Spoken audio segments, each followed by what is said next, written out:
Stand by the rod of the apostolic. I move you forward. Move into your destiny.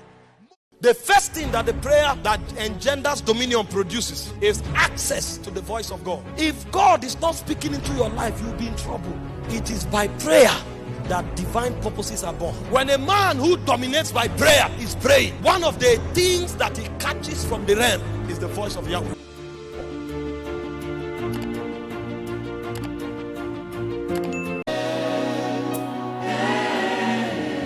I was ministering in Calabar on Sunday.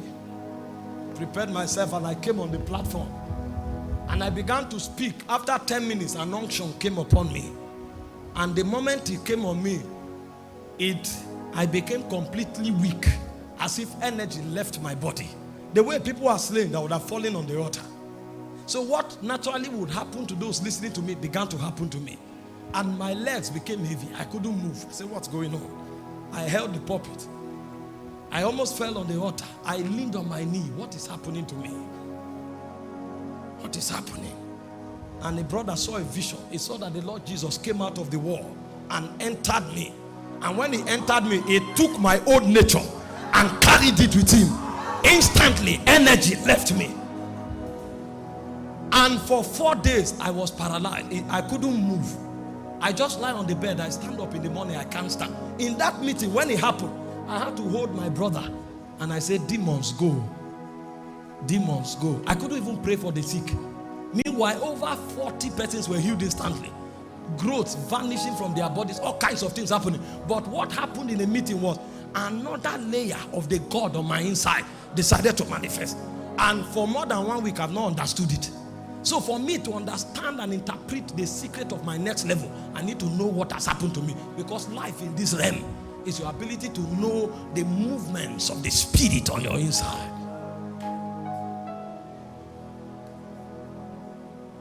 You know, when we talk power in our generation, it has been reduced to psychology. There is a depth in God you will journey to. You will become a god in the realm of demons. And when you see sick people, the moment you come, they know.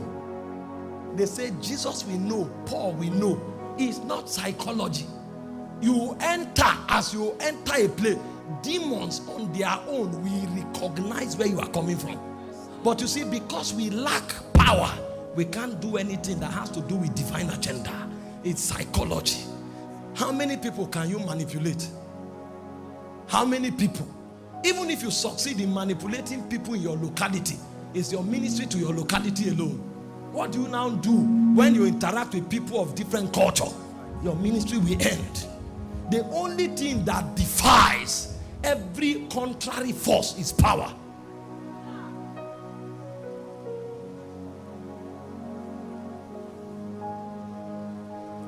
Let me do a teaching. If I continue like this, I may. Luke chapter 14 verse 23. Jaffa wants me to talk on the compelling power. So let's calm down.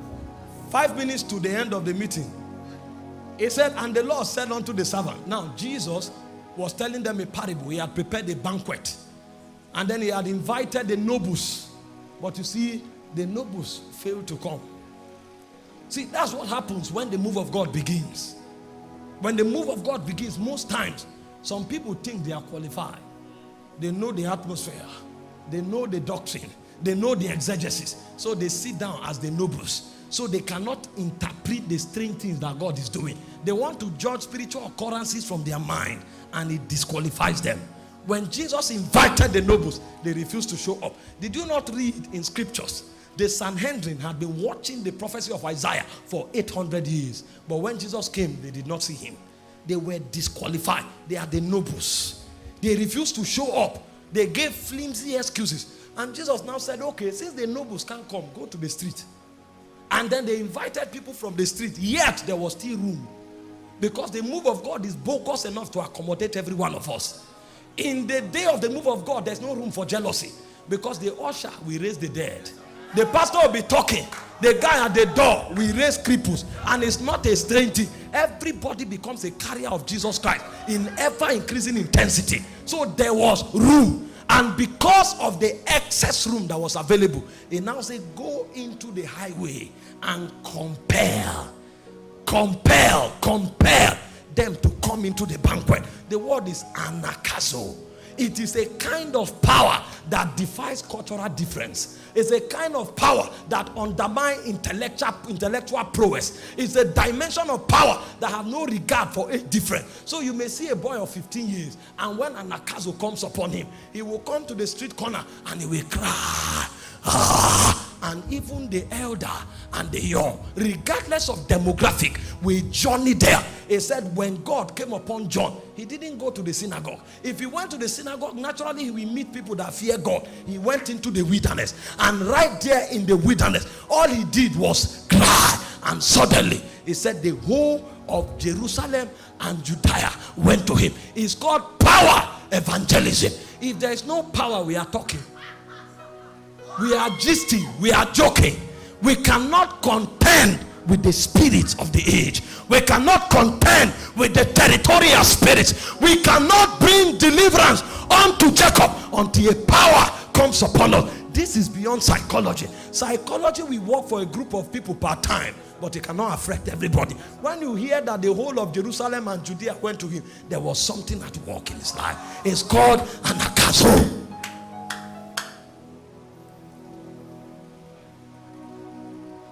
That's why when I want to move in the spirit, I say off every sound. If it's not working, it's not working. Because people can hear sound and fall down. How about the man who is deaf?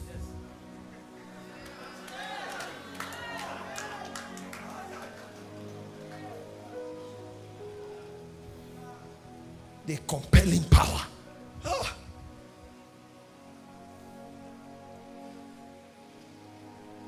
In Psalm 66 verse 3, it says, say unto the Lord, how terrible are thy works. That's the kind of power we are talking about. It said, through the greatness of thy power, thy enemies submit themselves to you. They were not advised, they won't hear it. They were not motivated, they won't hear it. They were not manipulated, they won't hear it. The only thing that will cause them to come on their knee and to worship him before the cross is through the greatness of his power. He said, through the magnitude of thy power, thy enemies had no choice. See, they tried other alternatives, it didn't work. When God begins to move, they come with gossip, and then the power is too strong, and then you graduate from gossip, and then they go with negative expectations and prophecies. It will soon fail, don't worry. And then you go beyond it. And then they come with direct confrontation and persecution. And then you still go. When everything is done and dusted and it doesn't work, then they come to you and say, I celebrate you. I celebrate you. Through the greatness. It's not English language that takes men there. It is something in God called power. He said in Exodus 3:20, I will strike the whole of Egypt with my signs and with my wonder. Then he will let you go. Nothing moves until power is released. That's why I said the gospel is not excellency of speech. He said, when I came unto you declaring the counsel of God, I did not come with excellency of speech. I came with the demonstration of spirit and power. If it is divine agenda, the number one thing is power. If power have not manifested, the compelling force will not be there. They will hear you, they will enjoy your message, they will still go back doing what they are doing. The Bible said when David became mighty in God, he said daily men joined themselves to David until his host became like the host of God. His host, that was a man. His host became like the host of God. Who was David? A boy in a family of 8 that was forgotten. When God came to the family through the prophet, they didn't think he was worthy. They looked at him, they said, no, if God wants to use everybody, it can't be David. David doesn't look like it. Eliab had stature. They had different credentials. David had no credential. He was in the backside of the woods. But when the time came, he was the one God nominated. And when that power came on him, whether he was educated, it was not a factor. Whether he was popular, it was not a factor. Whether he was learned, it was not a factor. Power was the foundation of reality. And when Saul wanted to kill him, David did not run looking for fraternity. He was in a cave called Adullam. And to make things worse, it was not soldiers that came to David. I thought the troop he commanded in the army of Saul will come to support him. They neglected him. He said 400 broken and battered men who were in debt. 400 broken and battered men who were in debt. These were the kind of men that came to David. But when David saw them, he knew what made him. And if I can introduce them to what made me, they will become like me. And a point came, 400 broken and battered men. The Bible said, and Adoni, who was of the Tachomite, one of the first three in rank, he said he took a spear and he slew 800 men. How can a broken and battered man take such feat? Something had entered him. Something had entered him. Because the power we talk about is not psychology. The power we talk about is not philosophy. The power we talk about is not sociology. It's the power of God. Something came upon him. He said, Eleazar, the son of Dodo, once upon a time, Israel was fighting to defend the land. And he said the whole army of Israel ran, but he stood his ground. A point came, one of them was stronger than an army. So you now discover when power comes, number is not consequential. It is stature that matters. The men standing, what do they carry? I'm not talking about a system where people... Let me leave that one.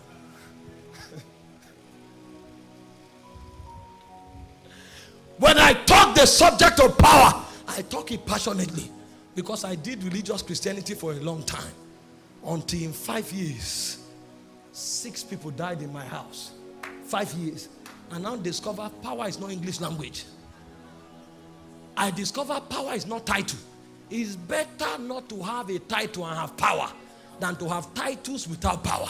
The demon will make a mess. 6 people died in 5 years. What was going on? I realized there was something lacking. The day power came, the gate was shut.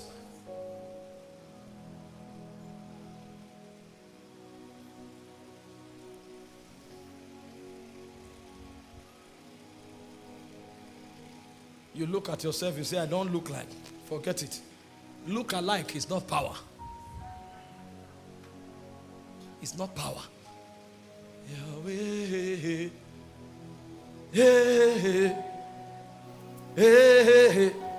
The disciples were with Jesus for 3.5 years.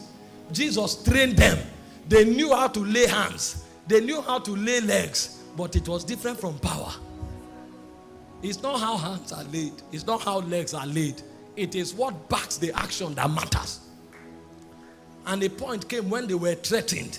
They knew they needed power. So they prayed for empowerment. That's what will change this world. Forget this complex English language talking. Forget this packaging without power. I'm not against excellence. Come on, take a look at me. But without power, you are naked. No matter how well arrayed you are, without power, you are naked.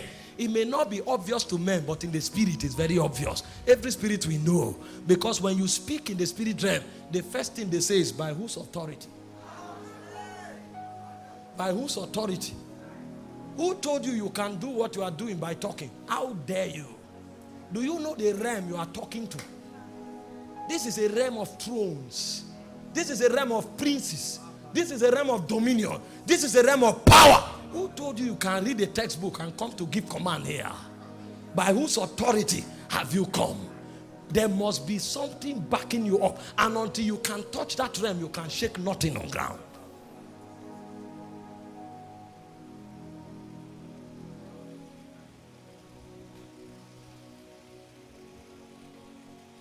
Job 28 verse